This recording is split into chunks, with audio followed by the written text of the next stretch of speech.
सबसे ज़्यादा जो मुतासिर जगह है वो बहरीन है। यहाँ पे होटल, दुकानें, मकानात, ज़मीनें, बागात, ये सब बहा के ले गए हैं सैलाब। ये बहुत ऊंचे दर्जे का सैलाब आया था। हमारी इनकम के जो मेन ज़राए हैं वो टूरिज़म और फॉरेस्ट्री है।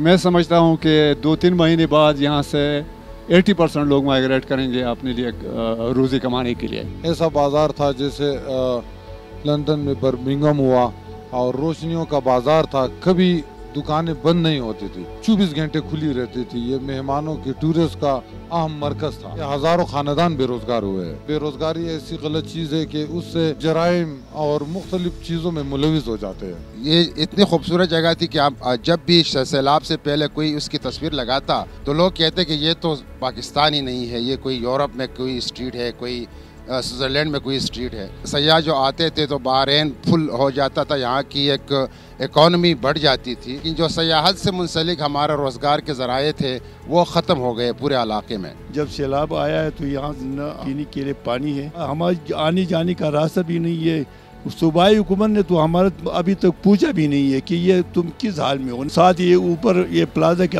अपर साइड पे मेरे मार्केट थी, उसके ऊपर 10 दुकानें थी, नीचे 2 फ्लैट थे, वो तो सारी के सारी चली गई। एक वक्त तक यहाँ आबादी थी, आप पीछे भी देख रहे घरों के अंदर ये पानी गया है, तो उसने इतना नुकसान किया है कि आज जो है 1 माह से ज़्यादा अरसा हुआ है, अभी तक हालात जो है ठीक नहीं हो रहे। लोग अपनी मतलब आपके कोशिश कर रहे हैं कम से कम खुदारा ये रास्ता जो है ना, कम से कम इस रास्ते का बंदोबस्त किया जाए ना। अगर आप कुछ नहीं करते हो, कम से कम ये लोग जो ख्वार हो रहे हैं ना, इस रास्ते का जल्द से जल्द कोई बंदोबस्त किया जाए। अभी तक गवर्नमेंट की तरफ से इमदाद मिलना तो दूर की बात, मेरे ख्याल से तकरीबन सैलाब के बाद 1 महीना गुजर गया, हमने तो अपना जो लोकल MPA साहब हैं मदेन से जिनका ताल्लुक है उनको भी नहीं देखा कि वो इस एरिया में आए भी है या इन मुतासरीन से मिले भी है। ये हमारे बहरीन में जो बच्चे उनकी जो ज़्यादा घर इफेक्ट हुए हैं वो तो ज़्यादातर यहाँ माइग्रेट हो गए हैं, वो तो चले गए हैं। लेकिन जो बच्चे हैं वो तो भी आ रहे हैं, लेकिन बहुत कम।